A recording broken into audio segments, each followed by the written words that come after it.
안녕하십니까. 호크로 투자는 쇼킹 부동산입니다. 안타깝지만 3월까지 별로입니다. 시작해보겠습니다. 영상 전에 구독과 알람 설정 부탁드리겠습니다.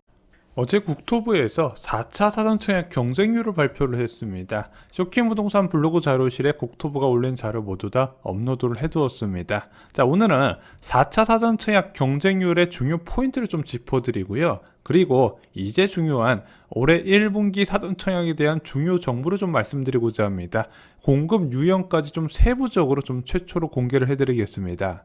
자, 이번 4차 공공사전청약 지원자는요 13만 6천 명이었습니다. 이중 공공분양 접수한 인원이 11만 707명이었고요 신혼희망타운 접수 인원이 2만 5,200명이었습니다. 자, 공공분양 공급 물량은 6,400호였고요 17.3대1 경쟁률이 평균적으로 나왔습니다. 신혼희망타운은 7,152호가 공급이 됐는데 3.5대1 경쟁률이 나왔죠. 아쉽게도 지역별 세부 경쟁률까지는 발표가 되지 않았고요. 단지별 전체 경쟁률만 나왔습니다.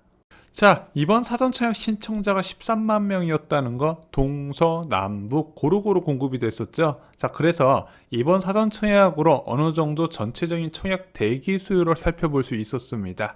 자, 사전청약 신청자, 공공분양 신청자가 13만 명 나왔다는 거는 자, 민영주택만 넣을 수 있는 청약부금과 청약예금 통장 가입자까지 합치면 적극적으로 청약을 알아보는 사람이 지금 수도권 전역으로 30만 명 이상이구나 이렇게 생각을 하셔야 된다는 부분이죠. 자, 그리고 이번 4차 사전청약도 신혼희망타운의 문제점을 드러냈습니다. 자, 이게 3차 사전청약부터 심상치 않은 조짐이 나타났어요. 그 알짜 택지에서 공급했는데도 경쟁률이 한 자릿수가 나왔죠. 이번에 신혼희망타운 경쟁률 3.5대1 경쟁률이 나왔습니다. 하지만 7,693명이 지원한 대방지구를 제외하면 2.48대1 경쟁률이 나왔다는 거죠. 특히 3기 신도시 신혼희망타운 경쟁률은 예상 밖이었습니다. 왕숙지구하고 대장지구의 경쟁률이 특히 낮았어요. 왜? 인근에 갈매지구하고 역곡지구에서 신혼희망타운이 대규모로 나왔고 이들 위치가 나쁘지 않았거든요. 그러다 보니까 수요가 분산돼서요. 평균 경쟁률이 2대1, 3대1, 1대1 이 정도 수준이 나왔습니다. 46타입은 전부 다 미달 수준이 나와버렸다는 거죠. 반면에 고양 창릉지구는 5.7대1 경쟁률, 인천 계양지구는 4대1 경쟁률이 나왔습니다. 그래서 저희 쇼킹부동산에서 좀 청약 가점이 낮으신 분들 그리고 신혼희망타운 점수가 낮은 분들께 역곡지구하고 저희가 구리 갈매지구 많이 소개해드렸는데 이게 왕숙지구하고 대양지구가 오히려 더 낮아가지고 제가 좀 굉장히 많이 민망하고 좀 많이 죄송스러운 마음을 갖고 있습니다. 참 아쉬움이 많은 것이 신혼희망타운입니다. 자, 이게 문제점이 2019년부터 계속 이야기가 나와요. 가장 큰 문제는 크기가 작다는 거죠. 크기가 작은데 지원 자격은 까다롭고 그렇다고 분양가가 싼 것도 아니고 게다가 수익 공유형 모기지까지 별의별 복잡한 거 다 집어넣다 보니까 사람들이 싫어하는 겁니다. 개인적으로 아쉬워요. 금싸르기 같은 공공택지 분양 용지를 뭐 하는 것이냐, 이렇게 귀한 용지 7,000호 공급이 제대로 이루어졌어야 되는데 선호도가 떨어지다 보니까 이런 결과가 나왔다는 거죠. 자, 노영 국토부 장관은요 신혼희망타운 준용면적 확대 방안을 지난 11월 달에 발표를 했습니다. 내년 이후 사업계획을 수립하는 신혼희망타운에는 전용면적 59제곱미터 미만 소형평형은 가급적 축소하겠다고 한 거죠. 하지만 이미 수만 호의 신혼희망타운이 공급된 이후에 소잃고 외양간격이고요. 올해 공급되는 신혼희망타운도 대부분 이런 소형 면적 위주로 공급이 될 것 같습니다.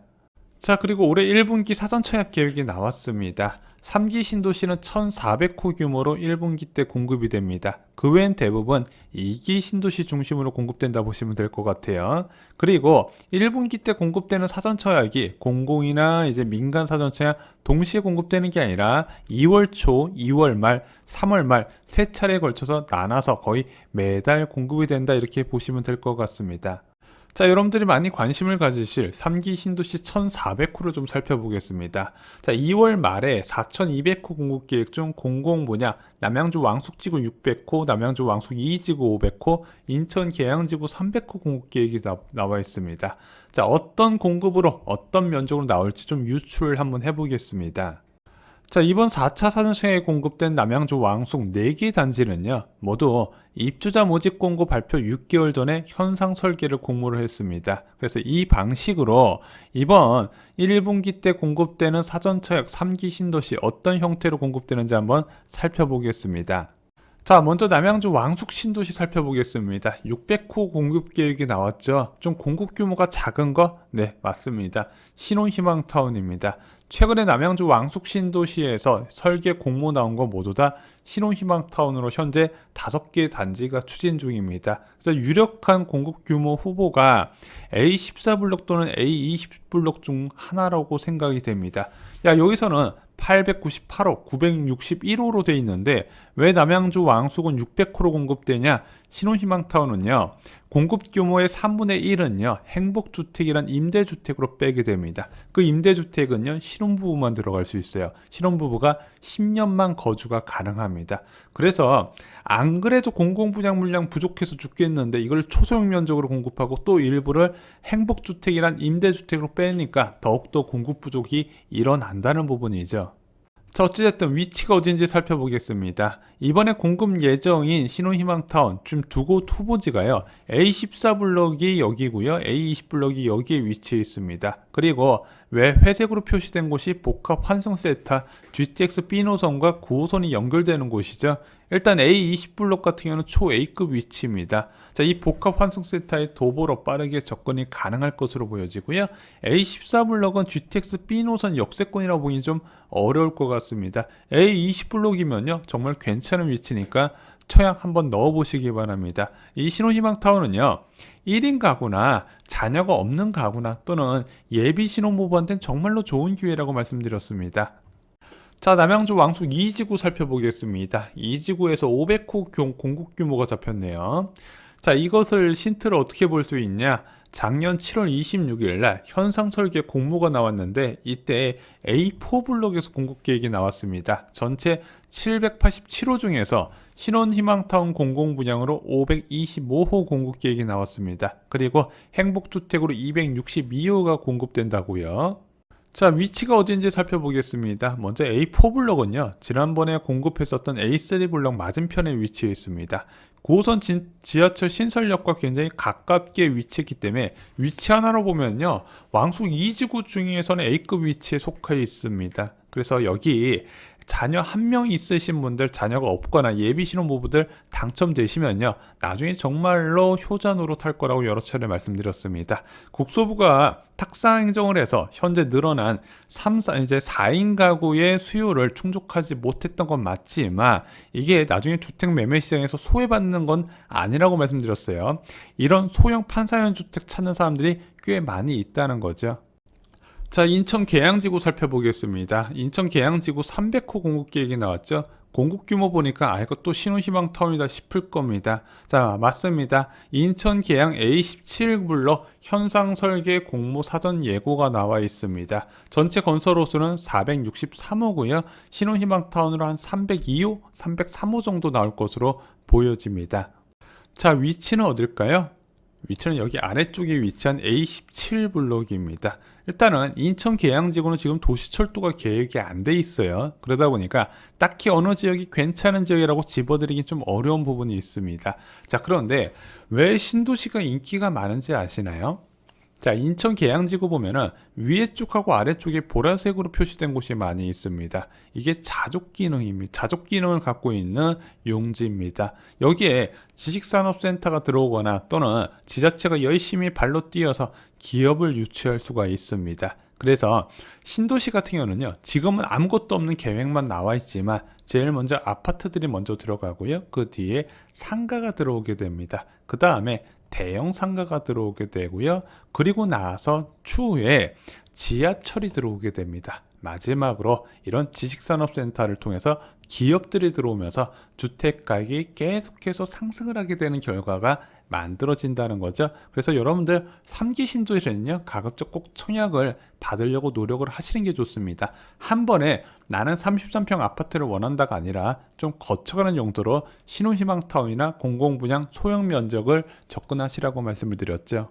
자, 일단은 계획만 보면은 올해 1분기 일반적인 공공 분양은 기대하기 힘들 것 같습니다. 믿을 거는 민간 사전 청약이에요. 공급 규모도 많습니다. 검단 신도시에서 1,400호 공급되고 저희는 검단 신도시 적극 추천드린다 말씀드렸습니다. 야, 예전에는 왜 추천을 안 했는데 지금은 추천을 하냐?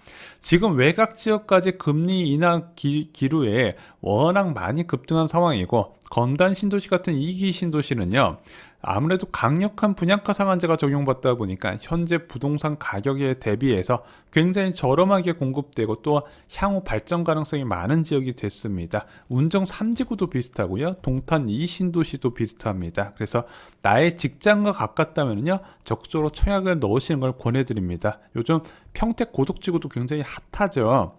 그래서 이들 민간 사전 청약 부분은요, 단지별 정보가 나오면요, 청약 권고 여부를 저희가 결정해서 영상을 제작하고 블로그에도 올려놓겠습니다. 그리고 쇼킹 부동산 블로그 자료실에 이유 추가하시면요, 정보를 미리 얻을 수가 있습니다. 자, 올해 사전 청약은요, 2분기하고 4분기가 좋습니다. 3기 신도시의 민간 사전 청약은 내년부터 시작되고 공공분양 2분기, 4분기가 좋은 거 기억해 두세요. 자, 저희 쇼킹 부동산 블로그 자료실에 분양 소식 카테고리 2022년 공공분양 사전 청약 계획 확정 게시글이 있습니다. 여기에 공공분양 2분기, 4분기가 왜 좋은지 나와 있습니다. 2분기에 3기 신도시에서 3,600호가 나오는데 여기 공공분양이 많고요. 4분기에 3기 신도시에서 무려 5,500호나 쏟아지게 됩니다. 꼭 이때 기회 잡으시기 바랍니다. 자, 지금 청약 시장에서 좀 이상 기류가 나타나고 있습니다. 분양가가 주변 시세 대비 얼마나 저렴한가에 따라서 결과가 지금 크게 차이가 나고 있는데, 지금 부동산 시장의 본격적인 대변화가 앞두고 있으면서 앞으로 이런 현상은 더욱더 커질 겁니다. 지금은 무주택자도 공부를 해야 됩니다. 아파트 가격이 어떻게 움직일지, 얼마나 많은 공급이 있을지, 그리고 현재 청약 제도를 통해서 제대로 공부하시고 나한테 유리한 방법을 찾아가시기 바랍니다. 모두 쇼킹 부동산원 아파트 교과서에 포함이 되어 있습니다. 이상으로 영상 마치겠습니다. 감사합니다.